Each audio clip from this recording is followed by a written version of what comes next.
Nagarjuna Sagar project ప్రధాన dam వద్ద తమను విధులు నిర్వర్తించకుండా సిఆర్పీఎఫ్ బలగాలు అడ్డుకుంటున్నాయని చెప్పేసి తెలంగాణ ప్రాంతానికి చెందినటువంటి ఎన్ఎస్పీ అధికారులు అదేవిధంగా సిబ్బంది ఆరోపిస్తూ ఉండడం జరిగింది. గత సంవత్సరం నవంబర్ నెల 29వ తారీఖున ఆంధ్ర ప్రాంతానికి సంబంధించినటువంటి అధికారులు అదేవిధంగా పోలీస్ సిబ్బంది డ్యామ్ మీదకి చేరుకొని 13 గేట్ల వరకు అంటే 14వ నెంబర్ గేట్ నుండి 26వ నెంబర్ గేట్ వరకు కూడా ఆక్యుపై చేసుకోవడం జరిగింది. ఇదే సందర్భంలో 13వ గేట్ తర్వాత ముళ్ళ కంచె వేసేసి తెలంగాణ ప్రాంతానికి సంబంధించిన వ్యక్తులను అవతలవైపుకి రాకుండా వాళ్ళు అడ్డుకున్నారు. ఇదే సమయంలో పూర్తి స్థాయిలో ఉద్రిక్త పరిస్థితులు నెలకొన్న సందర్భం అయితే నెలకొందని చెప్పవచ్చు. ఈ సమయంలోనే అంటే నవంబర్ 29వ తారీఖు నుండి ఈ ఉద్రిక్త పరిస్థితులను కొనసాగుతూ ఉన్న సమయంలో జలశక్తి శాఖ ఈ విషయంలో జోక్యం చేసుకొని డిసెంబర్ 3వ తారీఖున ఈ డ్యామ్ మొత్తాన్ని కూడా పూర్తి స్థాయిలో సిఆర్పీఎఫ్ బలగాల చేతిలోకి అప్పచెప్పడం జరిగింది. పూర్తి స్థాయి బాధ్యతలను కూడా కృష్ణా రివర్ మేనేజ్మెంట్ బోర్డుకు కూడా అప్పచెప్పిన సందర్భం అయితే నెలకొందని చెప్పవచ్చు. అప్పటి నుండి కూడా అంటే డిసెంబర్ 3వ తారీఖు నుండి పూర్తి స్థాయిలో సిఆర్పీఎఫ్ బలగాల చేతిలో ఉన్నటువంటి డ్యామ్కు సంబంధించి మొత్తం కూడా సిఆర్పీఎఫ్ బలగాలు మొత్తము తమ యొక్క ఆధీనంలో తీసుకున్నారు. ఆ తర్వాత ఆంధ్ర ప్రాంతానికి సంబంధించినటువంటి అధికారులు కానీ అదేవిధంగా తెలంగాణ ప్రాంతానికి సంబంధించిన అధికారులు కానీ పూర్తి స్థాయిలో వాళ్ళ లిమిట్స్ ప్రకారము అంటే తెలంగాణ ప్రాంతానికి సంబంధించేసి 1వ నెంబర్ గేట్ నుండి 13వ నెంబర్ గేట్ వరకు అదేవిధంగా ఆంధ్ర ప్రాంతానికి సంబంధించిన అధికారులు కూడా 14వ గేట్ నుండి 26వ గేట్ వరకు కూడా ఉండాలని చెప్పేసి కూడా ఆదేశాలు జారీ చేసిన సందర్భం అవుతుంది. కాకపోతే ఇటీవల కాలంలో పూర్తి స్థాయిలో డ్యాముకు సంబంధించినటువంటి పర్యవేక్షణ బాధ్యత మొత్తం కూడా తెలంగాణ రాష్ట్ర ప్రభుత్వ చేతిలో ఉంటుంది. కాబట్టి తెలంగాణ రాష్ట్రానికి సంబంధించిన తాము డ్యాముకు సంబంధించేసి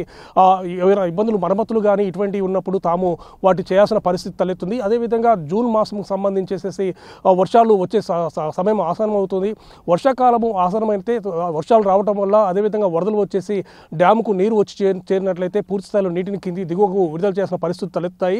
ఇదే సందర్భంలో డ్యాముకు సంబంధించి ఏమైనా మరమ్మతులు ఉన్నట్లయితే మాత్రం తప్పనిసరిగా చేయవలసిన బాధ్యత మొత్తం కూడా మాపైనే ఉంది. కాబట్టి మేము ప్రజెంట్గా 13వ నెంబర్ గేట్ వరకే చేయగలుగుతున్నాము. 14వ నెంబర్ గేట్ దాటి అవతలకు వెళ్ళాలంటే మామూలు రానిటువంటి పరిస్థితి నెలకొంది. ఆ విధంగా ఉన్నట్లయితే మేము అవతలకు వెళ్ళి ఆ డ్యాముకు సంబంధించినటువంటి మరమ్మతులు చేయలేము అని చెప్పేసి కూడా తెలంగాణ ప్రాంతానికి సంబంధించినటువంటి అధికారులు చెప్తున్న సందర్భం అయితే నెలకొంది. అయితే గతంలో కూడా చూసినట్లయితే మాత్రము ఎప్పుడైతే తెలంగాణ రాష్ట్రము అదేవిధంగా ఆంధ్ర రాష్ట్రము విడిపోయిన తర్వాత అంటే తెలుగు రాష్ట్రాలు రెండుగా విడిపోయిన తర్వాత నాగార్జున సాగర్ ప్రాజెక్టు బాధ్యతలు మొత్తం కూడా తెలంగాణ రాష్ట్రానికి అదేవిధంగా శ్రీశైలం ప్రాజెక్టు సంబంధించిన బాధ్యతలు మొత్తం కూడా ఆంధ్ర ప్రాంతానికి అప్పగించిన సందర్భం ఉంది. అప్పటి నుండి కూడా అంటే 2014 సంవత్సరం నుండి కూడా సాగర్ డ్యామ్ యొక్క బాధ్యతలు మొత్తం కూడా తెలంగాణ ప్రభుత్వం నిర్వర్తిస్తుంది. కాబట్టి అదేవిధంగా తెలంగాణ ప్రాంతానికి సంబంధించినటువంటి అధికారులు ఈ యొక్క డ్యామ్ పర్యవేక్షణ బాధ్యతలు మొత్తం కూడా తీసుకుంటున్నారు. కాబట్టి ప్రజెంట్గా డ్యామ్కు సంబంధించినటువంటి మరమ్మతులు కూడా చేయవలసిన బాధ్యత తమపై ఉంది. కాబట్టి ఈ సమయంలో సరే ఆ యొక్క డ్యామ్ మరమ్మతుల విషయంలో మమ్మల్ని అనుమతించాలని చెప్పేసి కూడా తెలంగాణ ప్రాంతానికి సంబంధించినటువంటి ఎన్ఎస్పీ అధికారులు మాత్రము విజ్ఞప్తి చేస్తున్నారు. కాకపోతే ఈ విషయంలో మాత్రము